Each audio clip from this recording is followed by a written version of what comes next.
Let's rejoin Michael. We have found him washed up on an island, and he has said, I must have dreamed the whole thing. I must have clung to my football and kept myself afloat until I was washed up. I thought of my football then, but it was nowhere to be seen. Stella, of course, was unconcerned about the whys and wherefores. She kept bringing me sticks to throw and would go galloping after them into the sea without a care in the world. Then came the howling again from the trees, and the hackles went up on Stella's neck. She charged up the beach, barking and barking, until she was sure that she had silenced the last of the echoes. It was a musical, plaintive howling this time, not at all menacing. I thought I recognised it. I'd heard howling like that once before, on a visit to London Zoo. Gibbons. Funky gibbons, my father had called them. I still don't know why to this day, but I loved the sound of the word funky. Perhaps that was why I remembered that they were what they were. It's only gibbons, I told Stella, just funky gibbons. They won't hurt us. But I couldn't be at all sure I was right. From where I now stood, I could see that the forest grew more sparsely up the side of a great hill, some way inland, and it occurred to me then that if I could reach the bare rocky outcrop at the summit, I would be able to see further out to sea, or perhaps there'd be some house or farm further inland, or maybe a road, and I could find someone to help. But if I left the beach and they came back looking for me, what then? I decided I would have to take that chance. I set off at a run, Stella Artois at my heels, and soon found myself in the cooling shade of the forest. I discovered a narrow track going uphill, in the right direction, I thought, so I followed it, only slowing to a walk when the hill became too steep. The forest was alive with creatures. Birds cackled and screeched high above me, and always the howling wailed and wafted through the trees, but more distantly now. It wasn't the sounds of the forest that bothered me, though. It was the eyes. I felt as if I was being watched by 1,000 inquisitive eyes. I think Stella did too, for she had been strangely quiet ever since we entered the forest, constantly glancing up at me for reassurance and comfort. I did my best to give it, but she could sense that I too was frightened. What had seemed at first to be a short hike now felt more like a great expedition into the interior. We emerged exhausted from the trees, clambered laboriously up a rocky scree, and stood at long last on the peak. The sun was blazing down. I had not really felt the burning heat of it until then. I scanned the horizon. If there was a sail somewhere out there in the haze, I could not see it. And then it came to me that even if I were to see a sail, what could I do?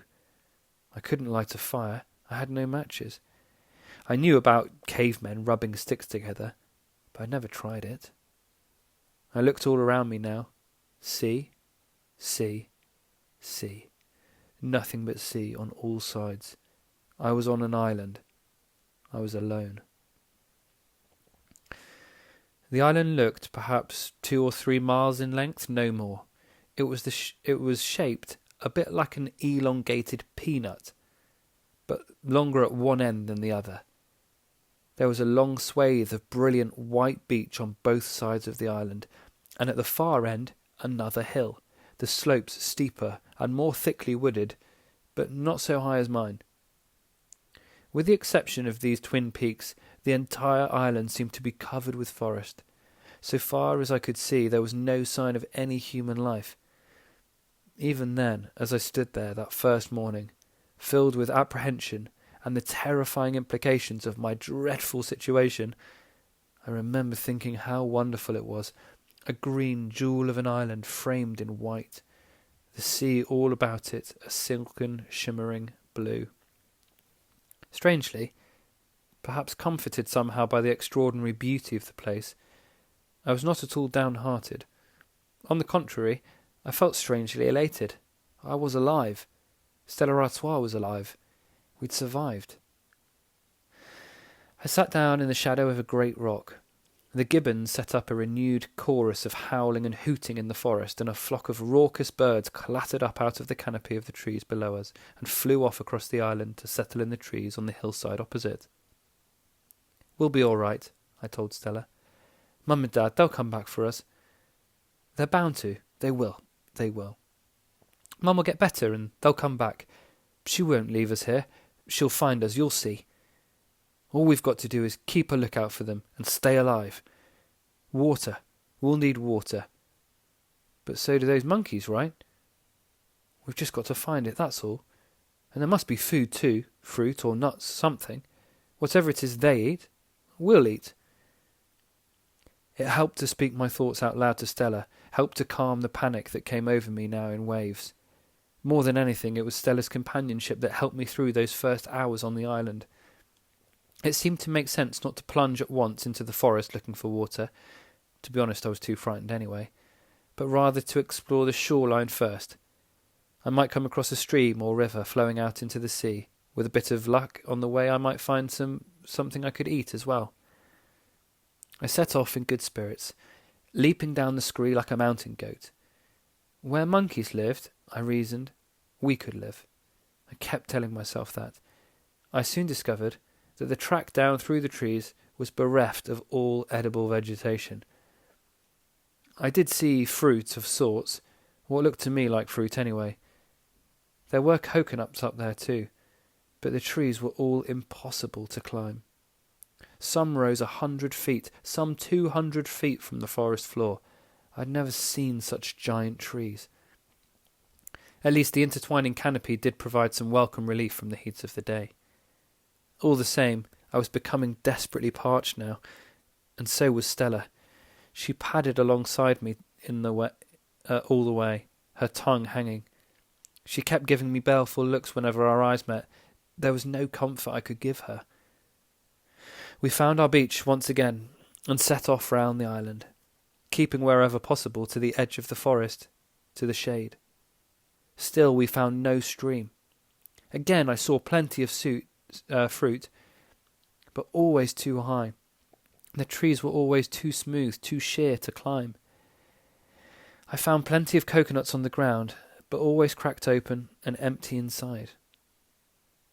When the beach petered out, we had to strike off into the forest itself.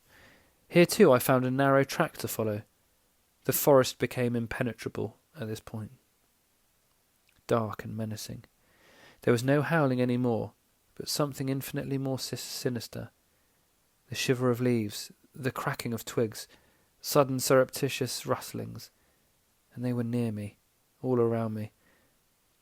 I knew, I was quite sure now, that eyes were watching us. We were being followed. I hurried on, swallowing my fear as best I could. I thought of the gibbons I'd seen back in the zoo and tried to persuade myself how harmless they had looked. They'd leave us alone. They'd never attack us. They weren't man-eaters. But as the rustlings came ever closer, ever more threatening, I found it harder and harder to convince myself. I began to run, and I kept running until the track brought us out onto the rocks, into the blessed light of day, and there was the sea again. This end of the island appeared to be littered with massive boulders that lay like tumbled cliffs all along the coast. We leaped from one to the other, and all the while I kept a keen eye for the trickle of a stream coming down through the rocks from the forest above, but I found none. I was exhausted by now. I sat down to rest, my mouth dry, my head throbbing. I was racked with desperate thoughts. I would die of thirst. I would be torn limb from limb by the monkeys. Stella's eyes looked up at mine. "There's got to be water," I told her. "There's got to be." "So," said her eyes, "what are you doing sitting here feeling sorry for yourself?" I forced myself to my feet and went on. The sea water in the rock pools was so cool, so tempting. I tasted it, but it was salty and brackish. I spat it out at once. You went mad if you drank it, I knew that much. The sun was already low in the sky by the time we reached the beach on the other side of the island. We were only about halfway round, by my reckoning. This place was so much bigger than it had seemed from high up on the hill that morning. Despite all my searching, I had found no water, nothing to eat. I could go no further. and neither could Stella. She lay stretched out beside me on the sand, panting her heart out. We would have to stay where we were for the night. I thought of going into the forest a little way to sleep on the ground under the trees. I could make a nest of soft dead leaves. The jungle floor was thick with them. But I dared not venture in, not with the shadow of night falling fast over the island. The howling had started up again, far away in the forest, a last mellifluous evensong, a chanting that went on and on until darkness covered the island. Insects, that is what I presumed they were anyway, whirred and whined from the forest.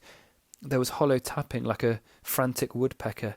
There was scraping, scratching, and a grunting, grating noise that sounded like frogs. The whole orchestra of the jungle was tuning up. But it wasn't the sounds that frightened me. It was those phantom eyes. I wanted to be as far as possible from those eyes. I found a small cave at one end of the beach with a dry, sandy floor. I lay down and tried to sleep. But Stella would not let me. She whined at me in the pain of her hunger and thirst, so I slept only fitfully. The jungle droned and cackled and croaked, and all night long the mosquitoes were at me too. They whined in my ears and drove me mad. I held my hands over my ears to shut the sound out of them. I curled myself round Stella, tried to forget where I was, to lose myself in my dreams. I remembered that it was my birthday, and thought of my last birthday back at home with Eddie and Matt and the barbecue we'd had in the garden, how the sausages had smelled so good. I slept at last. That's where we're going to stop today, 5ST.